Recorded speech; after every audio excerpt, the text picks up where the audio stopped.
E aí, galera, hoje a gente vai entrevistar aqui um dos maiores jogadores de futebol americano do Brasil, ele que tem uma trajetória gigantesca. O Rafa da Cruz já jogou em diversos times aqui no Brasil, jogou fora também, é atleta de seleção brasileira. Rafa, primeiro, muito obrigado por aceitar a entrevista aqui. Nosso papo hoje vai ser bem bacana. Valeu, Dani, obrigado pela oportunidade de estar aqui. Vamos falar um pouquinho de futebol americano, um pouquinho da minha carreira, falar um pouquinho da NFL, com certeza, né? Tudo que tá pegando, tudo que tá rolando. E vamos pra cima. Vamos lá, vai ser super bacana. Valeu mesmo, Rafa. Bom, e primeiro a gente vai começar te apresentando aqui pro pessoal. Conta pra galera aqui quando que você começou no futebol americano. Realmente foi em 2007, foi ali quando não tinha nada ainda praticamente de futebol americano por aqui. Como que foi esse início? Como que você se apaixonou, cara, pelo futebol americano? Cara, eu vou falar que paixão, assim, eu como um bom, pode-se dizer, por se dizer, bom brasileiro, sempre fui apaixonado por futebol, né? Quem me segue nas redes sociais vê que eu estou sempre postando, sempre cornetando, e eu sou apaixonado por futebol desde pequeno, e eu me encontrei no futebol americano pela filosofia que o jogo traz, né? Pela essência, pela cultura, tudo que envolve o futebol americano, né? Por ser um esporte no qual a gente não consegue simplesmente colocar o equipamento ali e bater uma peladinha. Você tem que se preparar, você tem que estar pronto, tem que comer bem, tem que, sabe, treinar constantemente, estar preparado para simplesmente jogar um amistoso que seja. Então, essa filosofia foi o que me fez gostar do futebol americano. E, claro, eu, por sempre ter praticado esporte, acabei conhecendo as pessoas certas também, que me ajudaram e me ensinaram lá desde 2007, quando, assim, poucas pessoas sabiam que era futebol americano. Se hoje está crescendo no Brasil, imagina em 2007, né? Então, conheci cedo o esporte, me ajudou a desenvolver bastante e conquistei bastante coisa, muitas coisas aí. Legal, Rafa. E você começou, assim, muito antes, já começou como defensive back? Foi logo do início, assim, pegou o gosto ali pela posição? Na verdade, eu acho que a posição me escolheu, né? Eu nunca... Bom, em 2007 tinha 14 anos, o pessoal entender, não tô tão velho assim, mas fui ver um amigo que tava jogando e, enfim, tava faltando eu tava lá na arquibancada, o rapaziada me chamou pra treinar, entra aí só pra completar o time aí. Fui lá, me colocaram de defensive back na época, eu nem sabia o que era, só mandaram ficar lá parado. E aí, de repente, eu vi uma bola no ar, peguei a bola, driblei todo mundo, fiz touchdown. Na época era o chamado flag, né? O futebol americano flag. E aí o pessoal, não, mas você falou que não sabia, que não... Eu falei, não, simplesmente por instinto. E aí eu falei, bom, pode ser que esse instinto vire alguma coisa. E aí nunca mudei. Claro que nas minhas viagens, como um atleta contratado, o que o coach ele pede, eu faço. Então já joguei de running back, já joguei de wide receiver, já joguei em outras posições da defesa também, mas minha especialidade é sim defensive back. Demais. E você falou no começo agora sobre a questão de estar sempre treinando e tal. O futebol americano tem um pouco disso, né? Não tem como você levar ali de forma só recreativa. Você tem que realmente se dedicar, tem que estar ali sempre em cima, buscando aprender mais, buscando estar melhor fisicamente, para poder chegar sempre num nível maior. E acho que você pode até falar um pouquinho mais sobre isso, de como você se prepara em relação aos seus treinos, se prepara para os jogos, para as temporadas, porque você é um atleta de seleção brasileira, então, querendo ou não, é um modelo a ser seguido hoje em dia no FABR.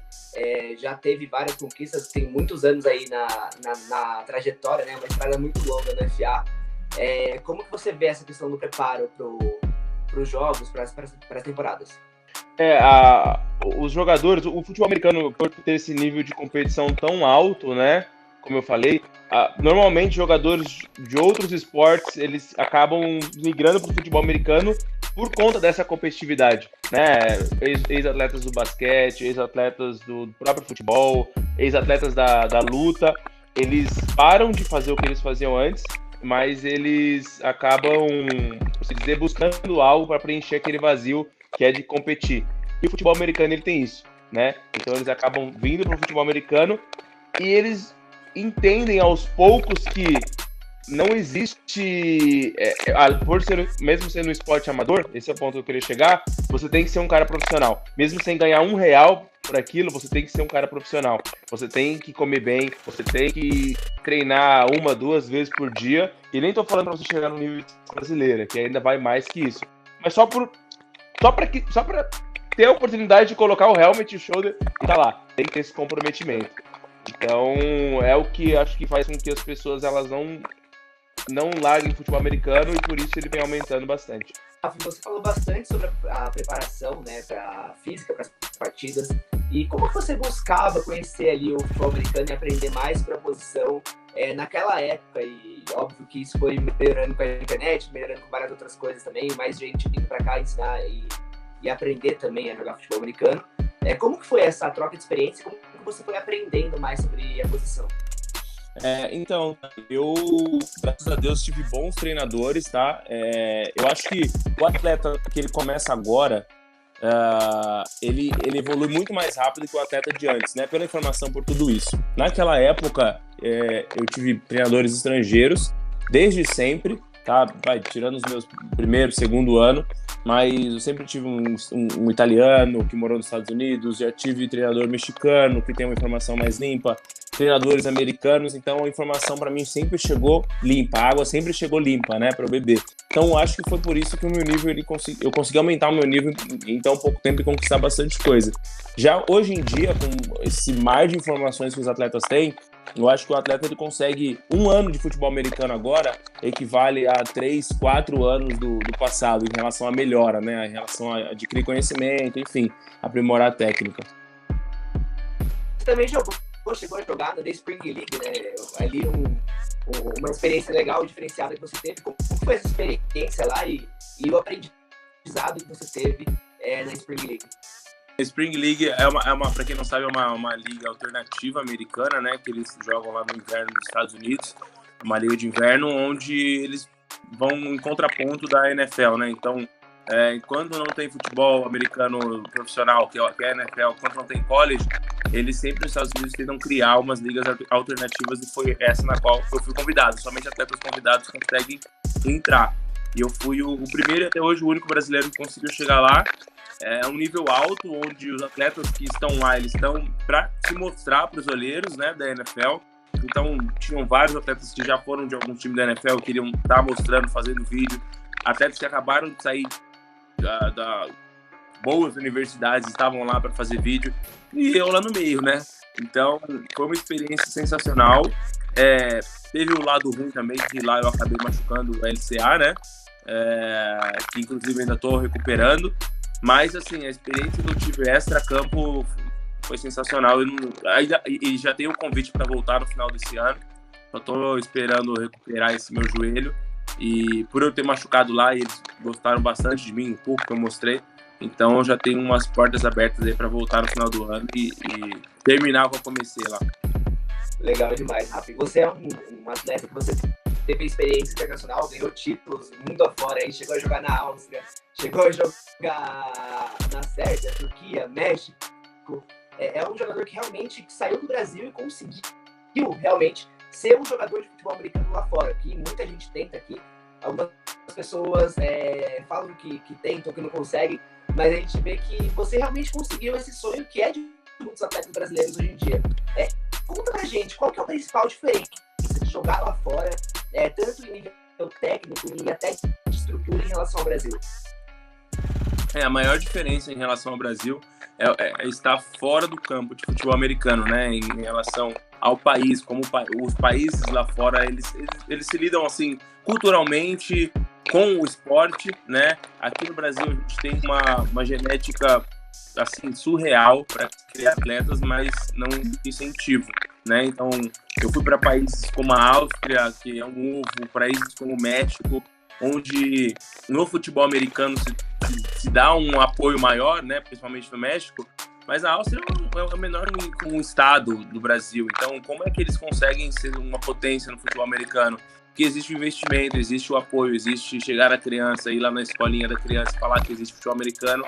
E todos os países, a maioria dos países da Europa são assim, Alemanha, e é muito legal porque eles não conseguem acompanhar tanto a NFL como a gente, porque lá a NFL passa no horário no qual estão todos, né, dormindo, né, basicamente. Então eles vão ver o resultado dos jogos no outro dia.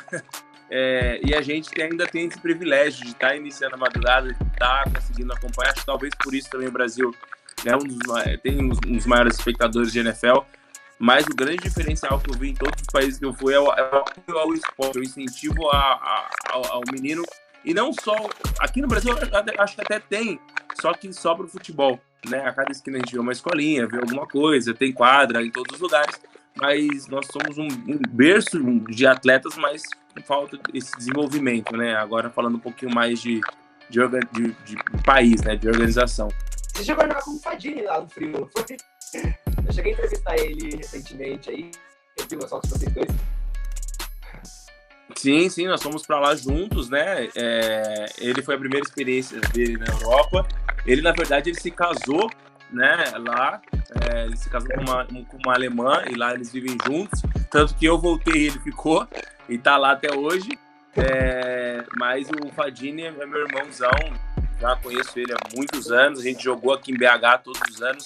Acho que juntos, jogando juntos, a gente nunca perdeu um título, né? A gente já disputou aí, pelo menos, tô olhando minhas medalhas aqui, pelo menos uns 6, 7 torneios e juntos a gente nunca perdeu nenhum deles. Então a nossa parceria, a nossa irmandade é grande, é tão grande que a gente até abriu uma empresa junto para continuar se falando. Então é meu irmão na vida. Mas, Rafa, e agora conta pra gente, a gente falando da questão da seleção brasileira, como que foi pra você a sensação de ser ali convocado pra seleção brasileira e jogar lá em Ohio, né, se não me engano? Isso, jogamos a Copa do Mundo. Exato, 2015. assim, exato. Eu não fui convocado, na verdade, em 2015, eu já tinha vindo sendo parte das convocações, e na hora da seleção eu era muito novo, acho que eu tinha 20, 21 anos, um dos mais novos ali, e acho que o técnico da época, ele queria caras mais cascudos, né? Eu era um magrelo, cara, e aí eu não fui convocado, fiquei até triste, né? Tava jogando super bem, e o rapaz que estava na minha posição, que eram 4, né? Um deles, ele passou um concurso público para ir para Brasília, o Vitor Veloso. E aí o técnico falou, Rafa, o Vitor não vai poder mais, ele passou no concurso que eles tanto estavam buscando e eu quero chamar você. Eu falei, vambora, coach. Isso foi, sei lá, 3 semanas, um mês antes da Copa do Mundo. Né? Claro. Eu cheguei assim, todo feliz, né? Mas eu falei, bom, vou só pra estar lá com o pessoal, né? Fui de última hora. Aí cheguei, as coisas não deram muito certo no começo pra seleção. E aí o treinador me colocou lá na fogueira. Eu aguentei a bronca e depois disso nunca mais deixei a titularidade da seleção. No primeiro jogo ali já.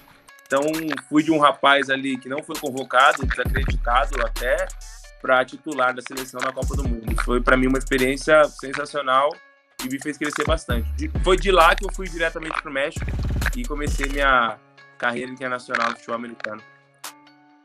Não, demais, Rafa. E você também foi campeão recentemente, né? Em 2018 ali, da BFA com o Galo, aquele timaço do Galo, praticamente uma seleção. Como que era o clima dentro do time, a rotina de vocês? Porque, querendo ou não, era um time praticamente profissional ali, era uma galera muito boa junta. E, cara, era uma qualidade clara, assim, em cada jogo. Conta pra gente como foi participar de um time como esse. A construção desse time começou no ano de 2016, né? Foi quando eu saí do México e vim para BH. E aí começamos somente eu, Fadini, o irmão dele, o Rafinha.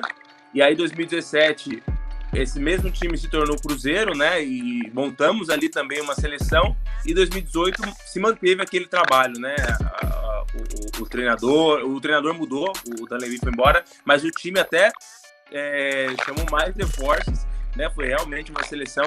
E o Coach Lex, na época, eu acho que o trabalho dele ali, o maior trabalho dele não era nem tanto em questão de campo, apesar de a gente trabalhar bastante tática, mas sim de controlar vestiário, porque tem muitos caras ali, né, de seleção, então controlar coisas de ego.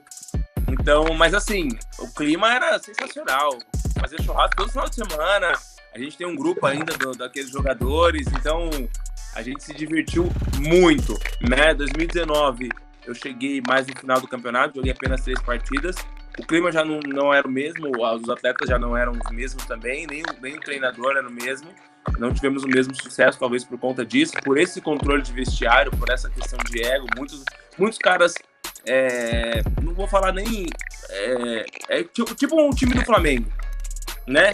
Por se dizer assim. Se você não consegue controlar, tipo um Real Madrid, tô indo longe, tá? Mas se você não consegue controlar, ter alguém para controlar aquele vestiário, não é só porque tem grandes peças que as coisas vão funcionar. Então, 2018 foi bem isso. Tinha as boas peças e tinha o Coach Lex também para fazer aquelas peças funcionarem como ele queria. Mas, e você está acompanhando bastante a NFL agora esse ano? Agora eu trabalho com isso, né? A empresa que eu abri com o Coach Lex e com o Álvaro, a gente faz análise de praticamente todos os jogos semanais. Então, não vou te falar que eu sempre acompanhei a NFL. Eu, assim, gosto de olhar os jogadores, tá? Igual basquete. Então, não tenho um time assim de basquete, enfim, mas eu gosto de acompanhar alguns jogadores. E a NFL eu comecei a tirar análises, né? A gente até pagou uma câmera diferente lá que a gente consegue ver ângulos que normalmente não se vê na televisão normal. Mas assim, cara, é muito bacana e playoffs é diferente, né? Então, playoffs, acho que tanto da NBA quanto da NFL até mais, né? Mas playoffs eles são muito melhores de assistir, com certeza. Qual que é o seu palpite? Quem que ganha agora no Super Bowl? Kansas City, com certeza. Se eu tivesse 1 milhão, eu apostaria 1 milhão no Kansas City. De olho fechado. Rafa, conta pra gente agora quais são os próximos objetivos, os próximos passos agora, pós-pandemia, que acho que muita coisa vai acontecer no futebol americano depois da pandemia, né? Todo mundo deve estar sedento para voltar a jogar, para colocar os projetos em prática. Conta pra gente seus próximos passos. E queria já de antemão te agradecer demais pelo papo de hoje. Ô, meu irmão, obrigado. Vou contar aqui, primeira vez que eu vou contar, hein? Não abri muitas entrevistas ainda nesse ano, mas eu fiz um planejamento. Eu saí do Galo, né? Quem me acompanha viu. Eu pedi para sair do Galo, foi uma choradeira lá, o pessoal não queria que eu saísse de jeito nenhum. Assim, para mim também foi difícil, mas pensando em. Vou ser um pouquinho. Esse ano vou pensar esse convite para ir para a Spring League no final do ano. Eu vou recuperar meu joelho, né? Até meados. Ainda tenho terapia para fazer e depois trabalhar para ir para a Spring League, para representar bem o Brasil lá, ter um brasileiro lá, enfim, e continuar minha carreira, né? Mais pensando agora da onde eu parei quando eu me machuquei, né? Pensando mais em alguns passos internacionais, fazer alguns testes que eu tinha para fazer também para Canadá, enfim.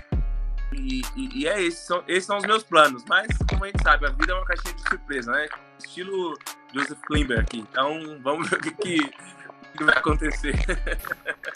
Com certeza. Rafa, obrigado novamente, de verdade. Valeu pelo papo. E galera, se vocês quiserem acompanhar mais entrevistas, fiquem ligados aqui, que vão sair nas próximas semanas aqui, entrevistas bem legais, que tem essa com o Rafa. E também fica ligado no torcedores.com, que vão ser várias matérias sobre futebol americano.